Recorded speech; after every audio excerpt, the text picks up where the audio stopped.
students, myself Pranasha. મિત્રો chapter number 2 સંબંધ અને વિધેય એનો આજે 6th લેક્ચર.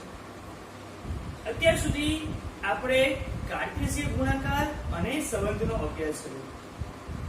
આજના લેક્ચરમાં આપણે વિધેયનો અભ્યાસ કર્યો. ચેપ્ટર નામ છે સંબંધ અને વિધેય, એમાં નામ છે વિધેય. તો આજના લેક્ચરમાં વિધેય કોને કહેવાય તેના વિશે ડિટેલમાં આપણે અભ્યાસ કરીશું. ખૂબ જ શાંતિથી, ખૂબ જ સરળ છે. શાંતિથી આજનો લેક્ચર જોજો.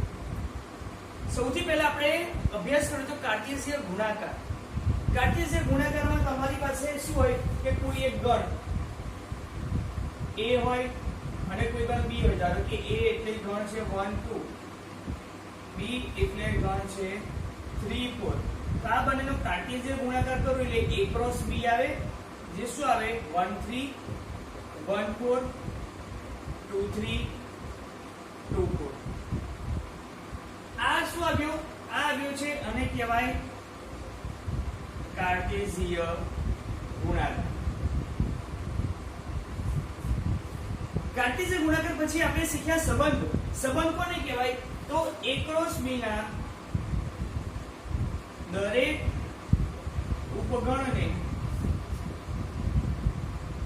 સંબંધ કહેવાય. મતલબ અહીંયા a ક્રોસ b માં કેટલા ઘટક છે? 1 2 3 4. તો અહીં number of a cross b બરાબર 4. એટલાના ઉપગણ કેટલા થાય? 2 ની 4 ઘાત એટલે કે 16. 2n નું સૂત્ર છે. જો કે ગણમાં n ઘટક હોય તેનો ઉપગણ 2n થાય. અહીંયા ગણમાં 4 ઘટક છે તેના 2 ની 4 એટલે 16. તો કુલ સંબંધ કેટલા થાય? કુલ સંબંધો થઈ જાય 16. क्या क्या प्रकारના સંબંધ હોય છે કે જસ્ટ ઉદાહરણ લઈ લઈએ. ધારો કે એક એક લઈ લઈએ આપણે. તો 1 3 1 4 2 3 2 4.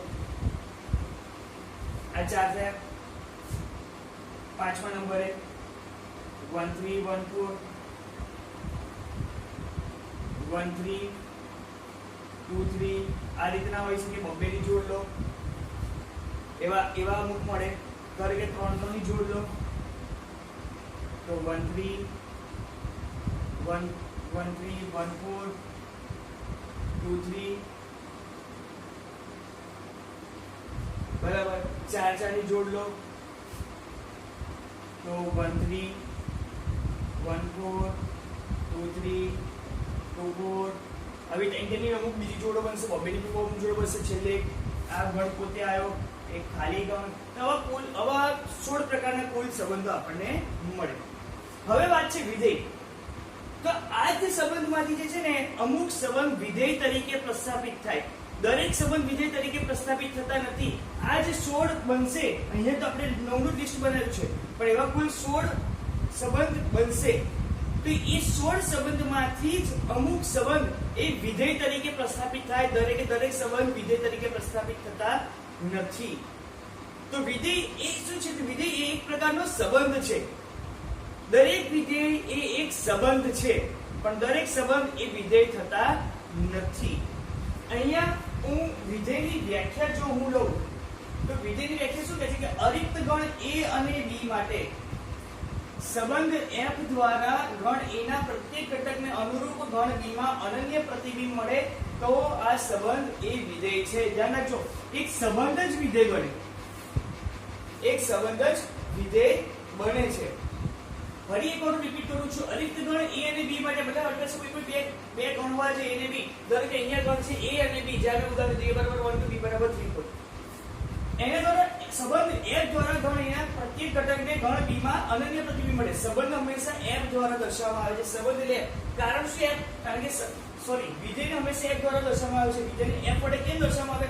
કારણ કે વિધેયનું અંગ્રેજી છે ફંક્શન, એટલે ફંક્શનનો f લીધેલો છે. તો સંબંધ f દ્વારા ગણ એના પ્રત્યેક ઘટકને અનુરૂપ ગણ b માં અનન્ય પ્રતિબિંબ મળે. પ્રતિબિંબ એટલે શું સમજી લો કે આ જે વિધેય ખરો ને એક પ્રકારના સંબંધ છે. અહીંયા તમે જો સંબંધની અંદર બધી જગ્યાએ xy ની જોડી છે, તો વિધેયમાં મળતી xy ની જોડી માટે આ x ની જોડી ક્યારે બને? x ઘટક ખરો ને એ હંમેશા ગણ a માંથી લેવાય, પહેલા ગણમાંથી. y ઘટક એ ગણ b માંથી લેવાય. x ઘટક ગણ a માંથી, y ઘટક એટલે તમે અહીંયા જો કોઈ બી જોડી લો. અહીંયા 1 એ શેમાંથી ગણ a માંથી 1 છે, અહીંયા 3 એ અહીંયાથી આ. તો આ xy ની જે જોડી મળે ને એમાંથી જે y કરો ને y ને x નું પ્રતિબિંબ કહેવાય. y ને શું કહેવાય? x નું પ્રતિબિંબ કહેવાય. અને x ને y નું પૂર્વ પ્રતિબિંબ કહેવાય. આ જે y કરો x નું પ્રતિબિંબ થાય જ્યારે x એ y નું પ્રતિબિંબ. ખાસ તો આ ધ્યાન રાખવાનું, y ને x નું પ્રતિબિંબ કહે. તો હવે ફરી વ્યાખ્યા જો, અરિક્ત ગણ a અને b માટે બે ગણ છે. સંબંધ f દ્વારા ગણ a ના પ્રત્યેક ઘટકને અનુરૂપ ગણ b માં અનન્ય પ્રતિબિંબ મળે તો આ સંબંધ વિધેય કહેવાય. મતલબ સંબંધ એ એક પ્રકારનો વિધેય છે. આ વ્યાખ્યા યાદ રાખવાની જરૂર નથી, વ્યાખ્યા સમજવાની છે. જો સમજને આપણે તો પણ કોઈ પ્રોબ્લેમ નથી. અહીંયા હું બે ઇમ્પોર્ટન્ટ પ્રશ્ન નોટ્સ લખીશ તમને, એ ખાસ ધ્યાન રાખવાની. પણ એક વસ્તુ તમે ક્લિયર કરી દેજો, વિધેય શું છે? તો આ જે સંબંધ બનશે, કુલ જેટલા બી સંબંધ બને, અહીંયા મારી પાસે ગણમાં 4 ઘટક છે તો 16 સંબંધ, બેની સાથે 16. કોઈ ગણની અંદર કુલ 3 સંબંધ છે તો બેનો ગણ 8 જેટલા સંબંધ મળે. 3 ઘટક હોય તો બેનો ગણ 8 જેટલા સંબંધ મળે. એ સંબંધમાંથી જ વિધેય બને.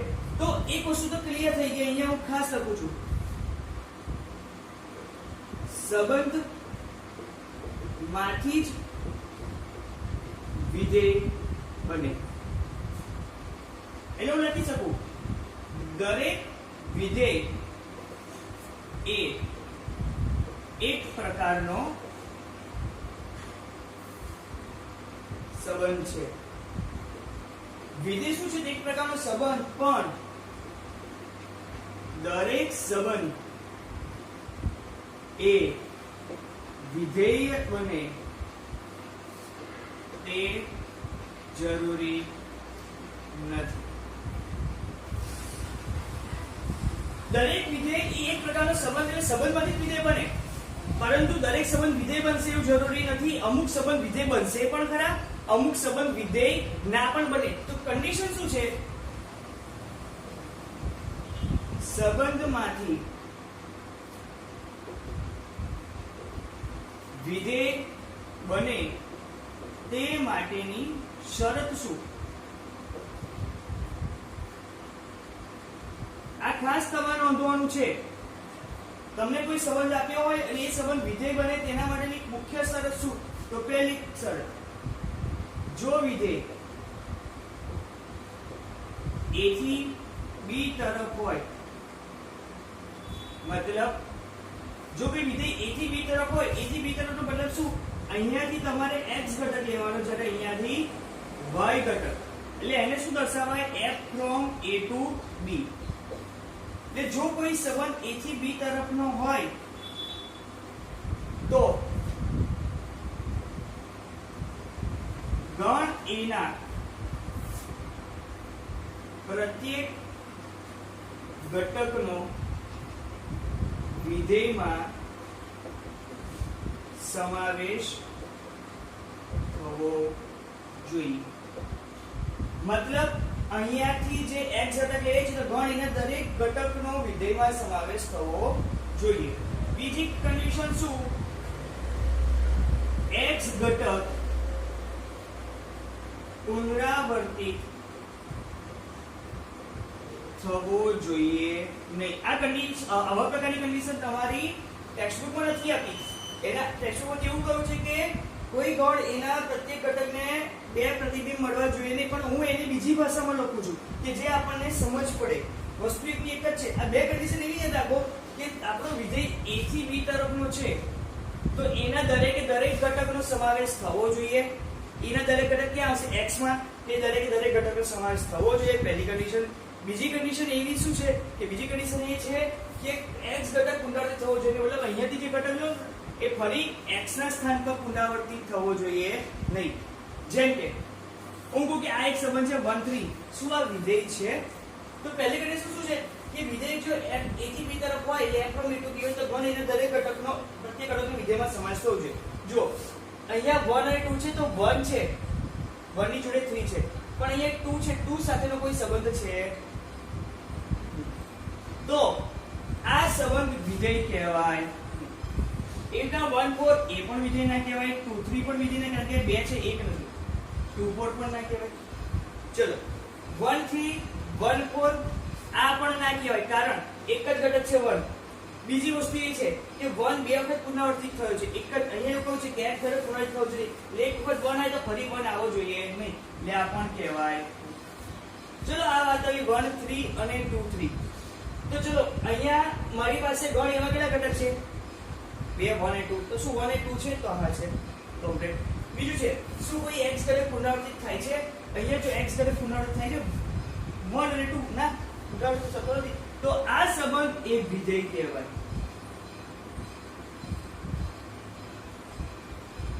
સમજાયું? અહીંયા જો 1 3 1 4 અને 2 3, તો એમ જે 1 પણ છે અને 2 પણ છે, એટલે પહેલી કન્ડિશન સેટિસ્ફાઈ થઈ. પણ બીજી કન્ડિશન છે x ઘટક પૂરો થવો જોઈએ નહીં, તો અહીંયા જો 1 બે વખત આવ્યો એટલે આ ચાલે, એટલે આ પણ વિધેય નથી.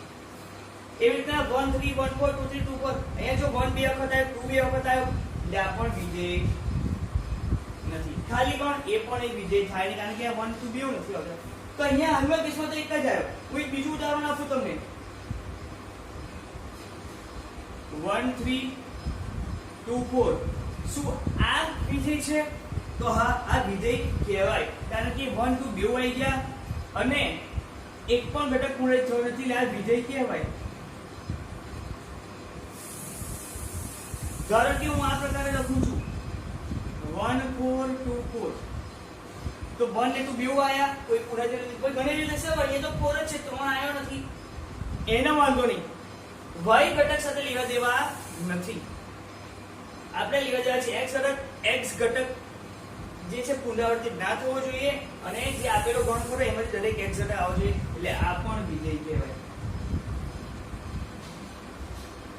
તો આપેલો સંબંધ ક્યારે વિધેય છે અને ક્યારે વિધેય નથી, તેના માટે આખા જે મેઇન કન્સેપ્ટ કરો એમાં હું આ બે મુદ્દા ખાસ ધ્યાન રાખીશ કે આપેલો સંબંધ ક્યારે વિધેય છે અને વિધેય નથી. કે જો વિધેય f a થી b તરફ હોય એટલે એમાંથી x ઘટક લેવાનો હોય તો પેલો વિધેયની અંદર એ જે સંબંધ આપ્યો છે એમાં એ વિધેય ક્યારે બને? એ સંબંધની અંદર એમાંથી લેવામાં તો દરેકે દરેક ઘટક x ઘટકનો સમાવેશ થાય. બીજી વસ્તુ, કોઈ પણ x ઘટક એ પુનરાવર્તિત થવો જોઈએ નહીં. તો આ નોટ્સ જે છે એ તમારી નોટબુકમાં ઉતારી દો, બહુ ઇમ્પોર્ટન્ટ છે. વિધેય ખાસ સમજો, આ ઉતારી દો, પછી આપણે આગળ વધીએ.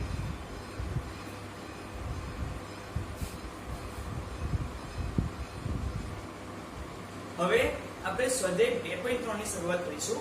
સ્વાધ્યાય 2.3 નો ક્વેશ્ચન નંબર 1 કે નીચેના પૈકી કયો સંબંધ એ વિધેય છે તેનું કારણ આપો. જો વિધેય હોય તો પ્રદેશ અને વિસ્તાર, મતલબ આપણે એક ત્રણ સંબંધ આપે જોઈએ, તો એમાંથી કયા સંબંધ એક વિધેય છે? વિધેય છે કે નહીં એ તો દર્શાવજો. જો વિધેય હોય તો તેનો પ્રદેશ તેમજ તેનો વિસ્તાર જણાવવાનો છે. તો જો અહીંયા આપણી પાસે પહેલો પ્રશ્ન છે, જેની અંદર એક સંબંધ છે, જેને 2 1 5 1 8 1 11 1 14 1 71 2 5 1 8 1 11 14 અને 17. અહીંયા ઘટક 2 નું પ્રતિબિંબ છે 1, ઘટક 5 નું પણ પ્રતિબિંબ છે 1, 8 નું પ્રતિબિંબ છે 1, 11 નું પ્રતિબિંબ છે 1, 14 નું પ્રતિબિંબ, 17 નું પ્રતિબિંબ. બે સરળતાથી સંબંધ વિધેય બનાવે. સૌથી પહેલા દરેકે દરેક x ઘટકનો સમાવેશ થવો જોઈએ ગણ a માંથી. પણ અહીંયા આપણે એવું ગણ a આપ્યો છે એટલે પહેલી કન્ડિશન સેટિસ્ફાઈ નહીં થાય કે ગણ a કયો છે. પણ બીજી કન્ડિશન એ હતી કે ક્યારે એક ઘટક પુનરાવર્તિત થવો જોઈએ. એટલે એક વખત જો 2 આવે તો ફરીવાર x સ્થાન પર 2 દેખાવું જોઈએ નહીં. તો જો એ શું કોઈ ઘટક પુનરાવર્તિત થાય છે તો 2 5 8 11 14 17 કોઈ પણ ઘટક પુનરાવર્તિત થતો નથી. હા, અહીંયા y ના સ્થાનમાં ભલે એક વારે ઘડી આવે છે, એ ભલે પુનરાવર્તિત થાય, એનો કોઈ વાંધો છે નહીં. x ના સ્થાન પર કોઈ બી ઘટક પુનરાવર્તિત થવો જોઈએ નહીં. તો અહીંયા હું લખી શકું છું, અહીં x ઘટક પુનરાવર્તિત થતો નથી, આથી આપેલ સંબંધ વિધેય કહેવાય. ચલો આ તો કન્ફર્મ થઈ ગયું કે વિધેય કહેવાય. હવે પ્રદેશ શું? તો પ્રદેશ એટલે x ઘટકો. તો x ઘટકો કયા કયા છે? તો અહીંયા 2 5 8 11, 14 અને 17. જ્યારે વિસ્તાર એટલે કે y ઘટક કોણ છે? તો y ઘટકમાં ખાલી એક જ છે, એક. બધી જગ્યાએ 1 જ છે. તો પ્રદેશ આ થયો વિસ્તારમાં ખાલી એક જ ઘટક આવ્યો, જે છે ઘટક 1. અહીંયા ક્વેશ્ચન નંબર 21 4 2 6 3 8 4 10 5 12 6 14 7. મારે y ઘટક તરફ જોવાનું જ નથી. y ઘટક જે પણ હોય કોઈ ચિંતા નથી. અહીંયા 2 છે, 4 છે, 6 છે, 8 છે, 10 છે, 12 છે, 14 છે. તો અહીંયા કોઈ પણ ઘટક પુનરાવર્તિત થતો નથી. તો લખવાનું ફરીથી અહીં x ઘટક પુનરાવર્તિત થતો નથી. એટલે આપેલો સંબંધ શું કહેવાય? વિધેય કહેવાય. સંબંધ એ વિધેય છે. પ્રદેશ શું આવે? તો x ઘટક લઈ લો, મતલબ 2 4 6 8 10 12 અને વિસ્તારમાં 1 2 3 4 5 6 7.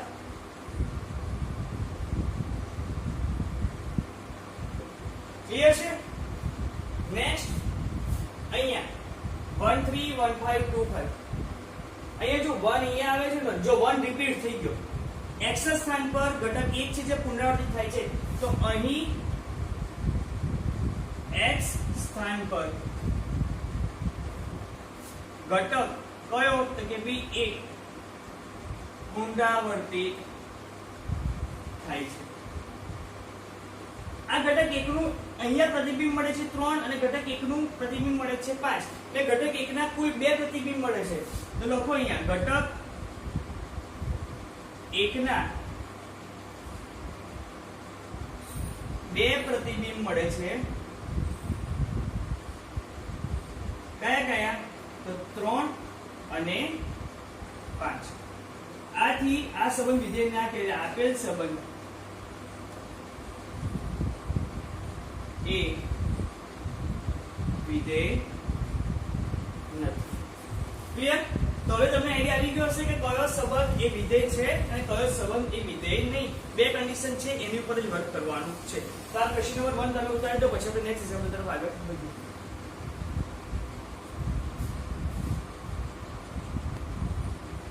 હવે તમારી સમક્ષ ક્વેશ્ચન નંબર 3 અને ક્વેશ્ચન નંબર 4 મૂકે છે. બહુ સરળ છે, બહુ જ ઈઝી છે. સૌથી પહેલા હું ક્વેશ્ચન નંબર 3 સોલ્વ કરીશ. આપણે પછી કે f(x) 2x - 5 દ્વારા કોઈ વ્યાખ્યાયિત વિધેય હોય, આ એક વિધેય છે. તેના માટે નીચેની કિંમત શોધો. મતલબ મારે 3 પ્રશ્નો સોલ્વ કરવાના છે. f(0), f(7) અને f(-5). હવે જો અહીંયા f(x) 2x - 5, અહીંયા x એટલે 2x - 5 છે. મને કરવાનું છે f(0) મતલબ x ની જગ્યાએ શું લેવાનું? 0. તો અહીંયા x ની જગ્યાએ શૂન્ય મૂકી દેવાનો, મતલબ કરવાનું શું? 2 0 - 5. હવે 2 × 0 એટલે 0, એટલે અહીંયા 0 - 5 જવાબ શું આવ્યો? -5. હવે f(7) છે, તો અહીંયા f(x) 2x x ની જગ્યાએ 7 મૂકી દો, મતલબ 2 7 - 5. તો 7 દુ 14 - 5 9. f(-3) એટલે x ની જગ્યાએ -3 મૂકી દો, 2 -3 - 5 એટલે -6 - 5 એટલે કે -11. તો આ ખૂબ જ સરળ, તો ખૂબ સિમ્પલ, કશું નહીં. આ જે આપણે વિધેય આવ્યો ને તેમાં x ની જગ્યાએ 0 7 અને -1 મૂકી દેવાનું, એટલે અહીંયા બી x ની જગ્યાએ 0 7 3 મૂકી દેવાનું, 0 7 -1 અને એ પ્રમાણે જવાબ તમારે આવે. ક્વેશ્ચન નંબર 4 મોસ્ટ ટાઈમથી પૂછાય છે પરીક્ષામાં વારે ઘડીએ. વિધેય T એ સેલ્સિયસમાં ઉષ્ણ તાપમાન અને ફેરનહીટ ઉષ્ણ તાપમાન વચ્ચે રૂપાંતર કરતું સૂત્ર છે, જે છે T(c) =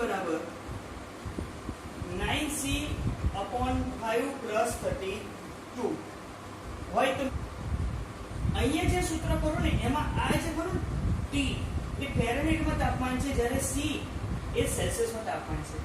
T(c) બરાબર, એટલે આ જે વિધેય છે એ T જે C ઉપર આધારિત છે. જેમ અહીંયા f(x) હતું ને, તો x ઉપર આધારિત વિધેય હતું, અહીંયા x વાળું વિધેય.